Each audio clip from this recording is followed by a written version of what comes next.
Assalamualaikum warahmatullahi wabarakatuh. Perkenalkan, nama saya Kang Novel. Saya akan mempresentasikan mata kuliah ICT Literasi dengan judul pengembangan ICT Literasi di bidang pendidikan. Pengembangan ICT Literasi di bidang pendidikan, perkembangan teknologi informasi dan komunikasi yang secara tidak langsung telah banyak mempengaruhi dunia pendidikan dan pembelajaran di negara ini. Perkembangan tersebut sangat fundamental dan telah membawa perubahan yang signifikan dalam percepatan dan inovasi penyelenggaraan pendidikan. Akan tetapi, dalam menyikapi perkembangan tersebut, tidak semua pihak atau kalangan mampu meresponnya dengan baik. Oleh sebab itu, untuk memberikan dampak yang positif, salah satu yang perlu dilakukan adalah pengembangan teknologi informasi dan komunikasi yang dilakukan melalui pendayagunaan TIK di dalam pendidikan yang mencakup peran TIK sebagai substansi pendidikan, alat bantu pembelajaran, fasilitas pendidikan, standar kompetensi, penunjang administrasi pendidikan, atas alat bantu manajemen suatu pendidikan, dan infrastruktur pendidikan. Penggunaan IT dalam dunia pendidikan. Arti IT bagi dunia pendidikan berarti tersedianya saluran atau sarana yang dapat dipakai untuk menyiarkan program pendidikan. Namun mengenai pemanfaat IT di Indonesia baru memasuki tahap pembelajaran. Berbagai kemungkinan pengembangan dan penerapan IT untuk pendidikan memasuki milenium ketiga ini. Dan IT sangat mampu dan dijagokan agar menjadi fasilitator utama untuk meratakan pendidikan di bumi Nusantara. Sebab IT mengandalkan kemampuan pembelajaran jarak jauh yang tidak terpisah oleh ruang, jarak, dan waktu. Demi penggapaian daerah-daerah yang sulit, tentunya diterapkan penerapan ini agar dilakukan sesegera mungkin di Indonesia. Fungsi teknologi informasi dan komunikasi dalam pembelajaran. Ada 3 fungsi utama yang digunakan dalam kegiatan pembelajaran. 1. Teknologi berfungsi sebagai alat yang digunakan sebagai alat bantu bagi pengguna alat siswa untuk membantu pembelajaran. Yang kedua, teknologi berfungsi sebagai ilmu pengetahuan. Hal ini teknologi sebagai bagian dari disiplin ilmu yang harus dikuasai oleh siswa. Misalkan, teknologi komputer dipelajari oleh beberapa jurusan di perguruan tinggi seperti informatika, manajemen informasi, lalu komputer. Yang ketiga, teknologi berfungsi sebagai bahan dan alat bantu untuk pembelajaran. Hal ini teknologi dimaknai sebagai bahan pembelajaran sekaligus sebagai alat bantu untuk menguasai sebuah kompetensi berbantuan komputer. Kemudian IT sebagai media pembelajaran multimedia. Dengan kerjasama antar pakar dan juga dengan mahasiswa yang letaknya jauh secara fisik dapat dilakukan dengan lebih mudah. Virtual University merupakan sebuah aplikasi baru bagi internet. Virtual University memiliki karakteristik yang scalable, yaitu dapat menyediakan pendidikan yang diakses oleh banyak orang. Suatu pendidikan jarak jauh berbasis web antara lain harus memiliki unsur sebagai berikut. 1. Pusat kegiatan siswa. sebagai suatu community based distancing learning harus mampu menjadikan sarana ini sebagai tempat kegiatan mahasiswa. Interaksi dalam grup, para mahasiswa dapat berinteraksi satu sama lain untuk mendiskusikan materi-materi yang diberikan oleh dosen. Yang ketiga, sistem administrasi mahasiswa, di mana para mahasiswa dapat melihat informasi mengenai status mahasiswa, presentasi, dan sebagainya.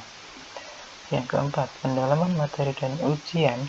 Biasanya dosen sering mengadakan kuis singkat dan tugas yang bertujuan untuk pendalaman dari apa yang telah diajarkan, serta melakukan tes pada akhir masa belajar. Yang kelima, perpustakaan digital.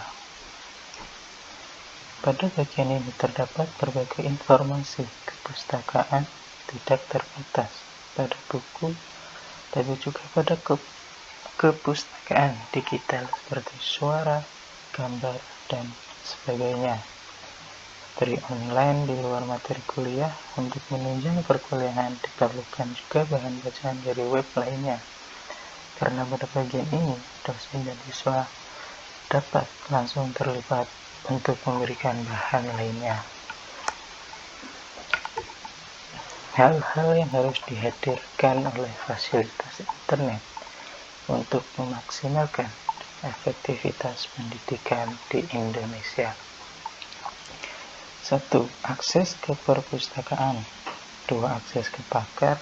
3. Melaksanakan kuliah secara online.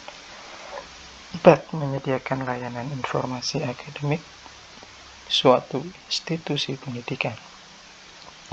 Yang kelima, menyediakan fasilitas mesin pencarian data, menyediakan fasilitas diskusi, menyediakan fasilitas direktori alumni dan sekolah, menyediakan fasilitas kerjasama. Kemudian e-learning. E-learning adalah singkatan dari electronic learning, merupakan suatu istilah populer dalam pembelajaran online yang berbasis internet. Teknologi e-learning ini merupakan sebuah teknologi yang dijembatani oleh teknologi internet.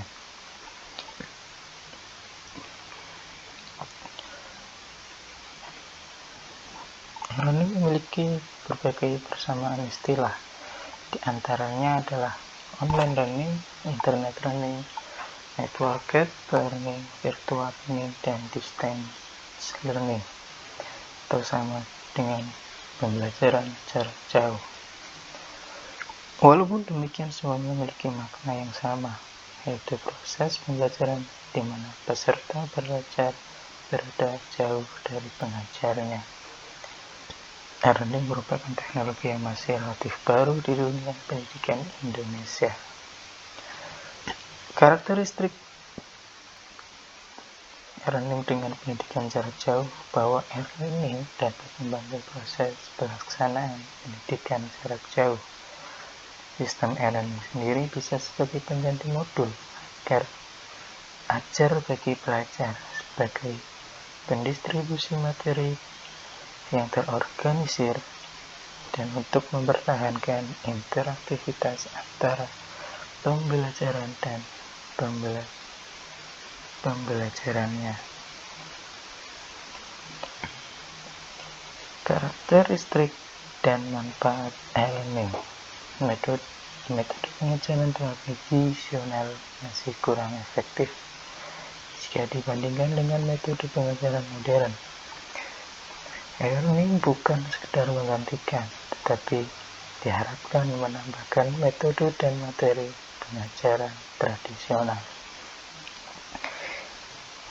E-learning memiliki beberapa karakteristik sebagai berikut. 1. Memanfaatkan jasa teknologi elektronik, menggunakan bahan ajar yang bersifat mandiri atau self-learning material disimpan di komputer sehingga dapat diakses oleh dosen dan mahasiswa kapan saja dan di mana saja. Yang ketiga, memanfaatkan jadwal pembelajaran, kurikulum, hasil kemajuan belajar, dan hal-hal yang berkaitan dengan administrasi pendidikan dapat dilihat setiap saat. Yang keempat, menggunakan jasa internet sebagai media utama. Sedangkan manfaat dari pembelajaran e-learning adalah e-learning memberikan fleksibilitas dalam memilih waktu dan tepat untuk mengakses perjalanan.